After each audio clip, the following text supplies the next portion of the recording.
Olá pessoal, eu sou Camila, sejam mais uma vez bem-vindos a esse canal. E o vídeo de hoje vai ser sobre egrégora, né? Nós vamos falar sobre como descobrir sua egrégora, seu caminho espiritual. E tem um vídeo aqui já sobre egrégora que eu vou deixar linkado por aqui, que é um vídeo onde a gente fala um pouco mais sobre o que é egrégora e também sobre a sua importância nos rituais de ayahuasca. Então, se você não tem ideia do que eu tô falando, volta lá nesses vídeos, tá? Então, vamos pro conteúdo, né? Bom, gente, descobrir a sua egrégora é um caminho para a vida, né? Não tem receita, não tem fórmula mágica, né? Essa é a verdade. E a gente pode passar por mais de uma egrégora ao longo da nossa vida. Isso é um ponto muito importante, né? Entender que a maioria de nós vai passar por mais de uma egrégora ao longo da vida. Nem todos, mas a maioria vai. E a gente precisa aprender a soltar um pouco isso, né?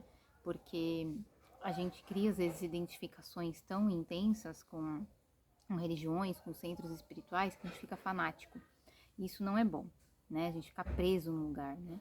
E vou até discordar de algumas pessoas, né? Principalmente no que diz respeito à ayahuasca, porque a ayahuasca, ela é uma coisa muito fascinante, né? Ela é muito profunda, ela mexe muito com a gente, né? E aí, quando a pessoa tem uma experiência com a ayahuasca em uma casa espiritual, ela fica muito fascinada com a casa, né? Como se aquilo ali estivesse em torno daquela casa, né? Mas esse fascínio, na verdade, ele está muito ligado à própria bebida, né? À própria ayahuasca, ao espírito dela. Mas vão ter muitas pessoas que vão dizer por aí, Ah, você fica pulando de galho em galho, você tem que se firmar numa casa só. eu discordo disso, né? Eu acho que a gente tem que ir conhecer e ter experiências, né? Para aí sim, depois, escolher uma casa para firmar e fixar, né?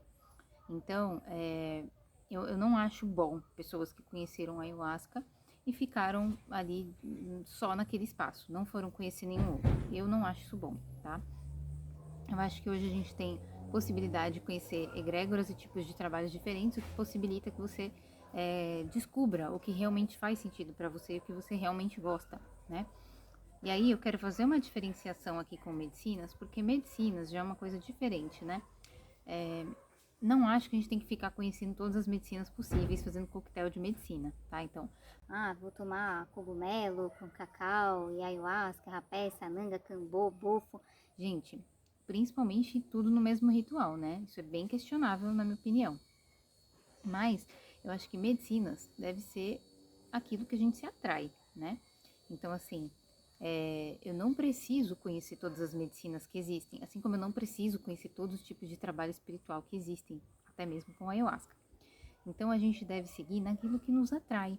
Então, se tem um chamado para aquela experiência, aí sim, você vai. Mas se você não sente o chamado para aquela experiência, não vá por pressão, não vá porque as pessoas ficam te criticando. Há anos atrás, eu tinha umas colegas que elas, né, não falo mais com elas, então não preciso, né, não tem problema falar sobre isso aqui. Tinha umas colegas que elas me pressionavam, né, aí conhecer um lugar, e elas falavam, você tem que perder o medo, você tem medo de conhecer tal lugar. E tinha realmente uma sensação ruim com relação a certos espaços, e isso me fazia ficar receosa, né?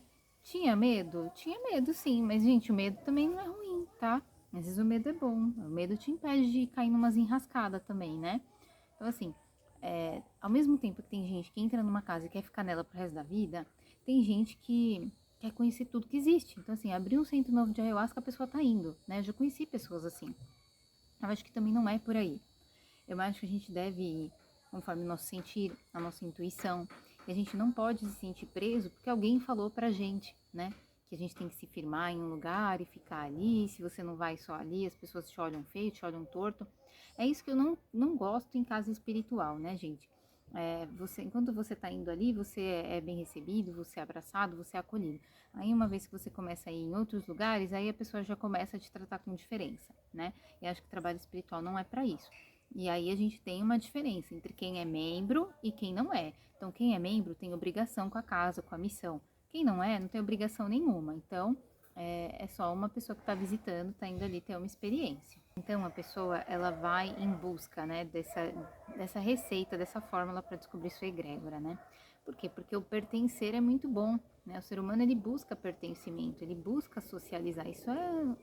Isso é ancestral. Então, a gente busca mesmo pertencer. Isso é muito bom para o ser humano, para nossa psique. Mas, por outro lado, né, a gente acaba caindo nessa busca de ficar tentando achar essa fórmula mágica, essa receita que vai te dar essa resposta, que pode ser um mapa astral, uma leitura de cartas, uma leitura de tarô, uma leitura de búzios, né? Quero saber o orixá, quero saber minha deusa mãe, né? Mais no contexto da bruxaria. E aí a pessoa vai em busca disso. Porque ela quer se identificar com algo, né? Isso dá um senso de identidade para aquela pessoa. Isso é compreensível, né? E eu já fui muito assim. Quando eu comecei a estudar o xamanismo, principalmente quando eu comecei a conhecer mais da Umbanda, eu tinha assim um desespero de descobrir qual era o meu orixá. E eu percebi que todas as fórmulas que eu busquei, elas estavam erradas, né? Eu só fui descobrir no meu íntimo mesmo, na minha comunicação, na minha conexão com eles, que eu fui descobrir. Então, vocês estão ouvindo, gente, são cigarras. No verão elas ficam gritando, mas eu adoro esse barulho. Eu só fui descobrir sozinha, né? Às vezes tem coisas que a gente só vai descobrir dentro da gente mesmo, né? Claro que essas ferramentas, elas ajudam, né? Às vezes elas trazem uma validação e uma confirmação de uma comunidade, isso também nos ajuda a nos entender, né? E dá esse senso de identidade pra gente. Então, identidade, né, gente, é uma coisa que dá contorno à nossa existência, né? Então, eu sou uma mulher latino-americana, eu sou uma mulher mestiça, eu sou uma mulher, eu sou umbandista, eu sou de tal profissão. Tipo, tudo isso, gente, dá contorno à nossa existência, né? Ajuda a dar sentido para nossa vida. Só que a gente não pode se perder nessas identificações, né? E aí eu tô falando até num sentido um pouco psicológico agora, né? Mas a gente não pode se perder nessas identificações, porque o que acontece? Quando acontece alguma coisa, a pessoa sai, né, tem um problema, ou sai da religião, a pessoa sofre muito, né? Então, casos de pessoas que são sobreviventes de seitas, né? Ou que, assim, frequentava uma casa e descobriu que o dirigente tinha comportamentos abusivos, né? Como tem acontecido, né, em casa ayahuasqueira, em templo Hare Krishna.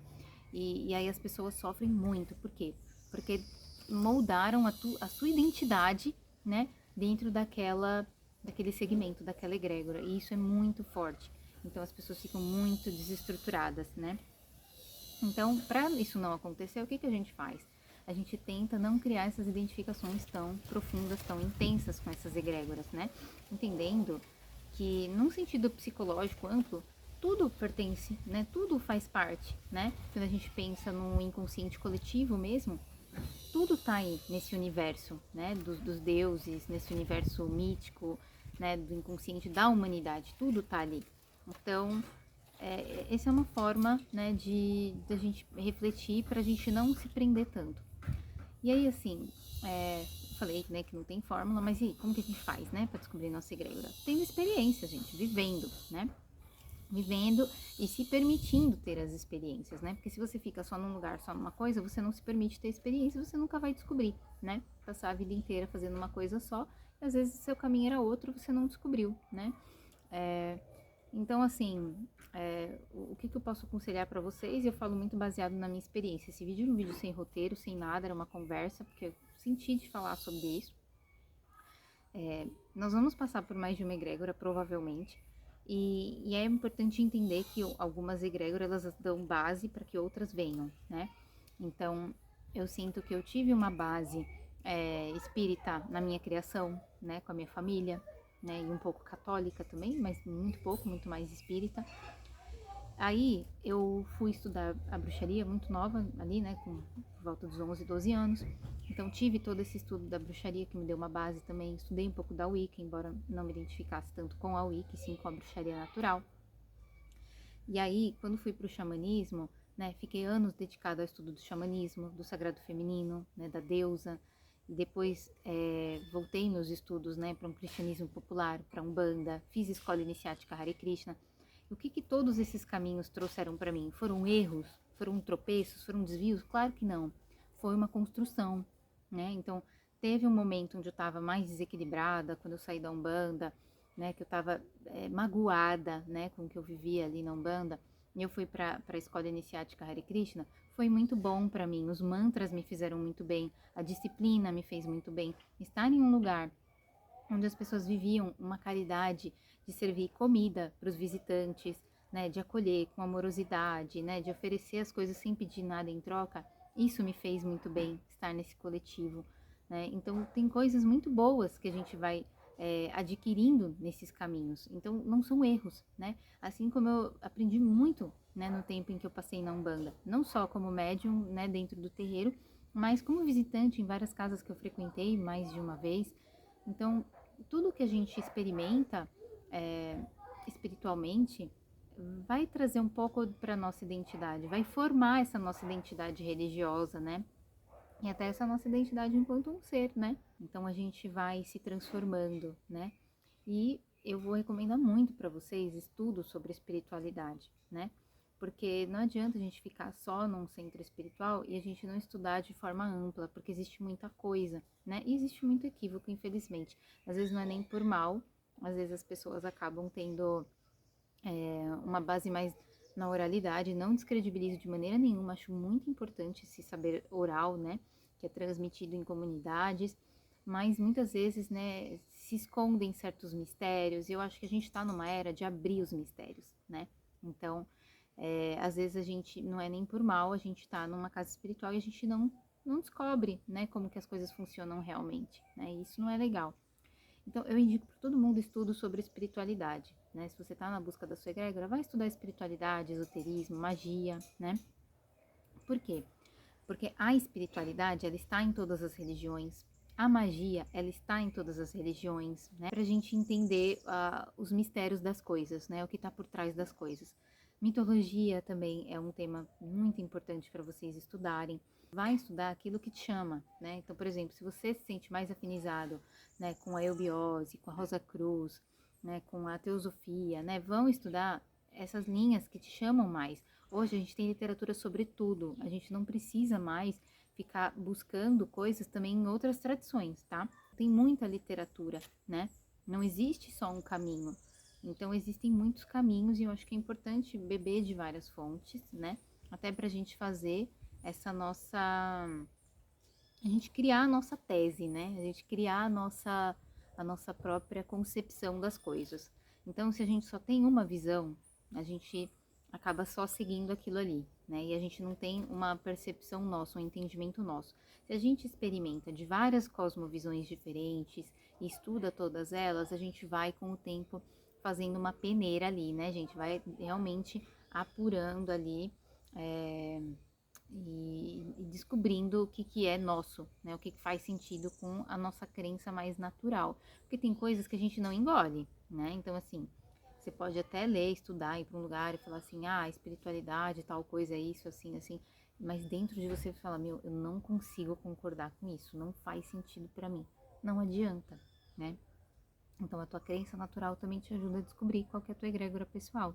E um último ponto, né, que foi algo que eu aprendi com uma mulher medicina Kétia, que é a Prentárica, em estudos, né, que eu realizei com ela, que tem o nosso altar de origem, né? Nosso altar de origem seria essa egrégora mais essencial, mais profunda, que mais chama o nosso coração, né? E no caminho que eu aprendi com ela traz que isso está muito associado à ancestralidade sanguínea. Então, ela convida você a fazer uma pesquisa da sua genealogia, né? Só que eu amplio isso, né, no meu ponto de vista, para ancestralidade de vidas passadas também. Porque às vezes a ancestralidade de vidas passadas ela pode soar mais forte do que a sanguínea para algumas pessoas, né? Então isso varia muito. E eu não acho que a gente tem uma única egrégora, não. Acho que a gente pode ter assim uma, duas, né? Não acho que são muitas também, porque é impossível se dedicar a tantas coisas diferentes, mas eu acho que pelo menos uma, duas ali é possível, né? Ou uma tradição sincrética, como a Umbanda. Então, eu quando fiquei nesse processo de investigar, né, meu altar de origem, eu ficava muito bloqueada, porque chegava um certo momento e eu falava, meu, mas tem a Umbanda, que é todas essas coisas juntas, né? Então, as tradições sincréticas eram que me chamavam mais ao coração, pelo fato de eu ser uma mulher mestiça, né? Então, acaba sendo uma coisa que se mistura, né? Se mistura, ganha novas representações, novos símbolos, né? E as religiões, elas vão integrando, né? Umas às outras. E isso não é só fruto de colonização, né? E é uma coisa que eu sempre gosto de lembrar que sincretismo, ele não é só fruto de colonização e invasão, né, ele também é fruto de conexão entre os povos, né? Isso acontece entre povos originários do mundo inteiro desde sempre. Então é normal. É triste que algumas coisas acabem se perdendo por conta dessas assimilações, até coisas mais não é tão antigo, né? Quando a gente fala, por exemplo, de mitos gregos, né? Os gregos e os romanos, né? Misturou tanto os mitos, a gente já não sabe mais ao certo o que é o que e vai se perdendo, né? Perde-se alguma coisa. Mas é inevitável que isso aconteça, né? Então eu sou super a favor da preservação de tradições, mas eu também considero que o sincretismo é uma coisa inevitável, principalmente por a gente ser um povo miscigenado, né? Sendo isso uma coisa boa ou não, né? Sendo uma coisa que aconteceu pelo bem ou pelo mal, isso aconteceu, né? Então isso a gente tem que lidar agora com essa realidade, com esse fato. Então eu acho que vocês podem buscar esse caminho através de várias ferramentas, das experiências que vocês podem ter. A ayahuasca ajuda muito nisso, né? E esse é um ponto importante. As pessoas às vezes grudam na ayahuasca e às vezes a questão não é a ayahuasca, porque várias vezes eu já vi casos da ayahuasca mostrar para a pessoa que o caminho dela era outro. Então, já vi casos de pessoas que tomaram ayahuasca para descobrir que o caminho delas era na Umbanda, ou que tomaram ayahuasca para descobrir que o caminho delas era mais na magia, esotérico, né, ou no reiki. Então a ayahuasca ajuda a gente a descobrir nosso caminho, né?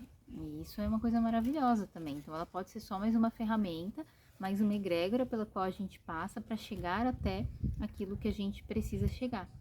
E, gente, eu mesma, eu tô com 34 anos, eu não sei se eu já cheguei na minha egrégora, né?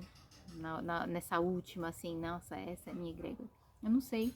E talvez nem tenha, né? Talvez a gente seja essa coxa de retalhos, né? Que vai se costurando ao longo dos anos. E talvez quando a gente fique mais velho, a gente dê sentido a tudo isso ou encontre esse único fio, né? Que junta todas as coisas. Terminei de forma poética hoje, né? Estou inspirada aqui pela natureza. Bom, gente, acho que é isso então que eu tinha para dizer, né? Então, vão buscar também, né, no seu caminho a sua árvore genealógica, né?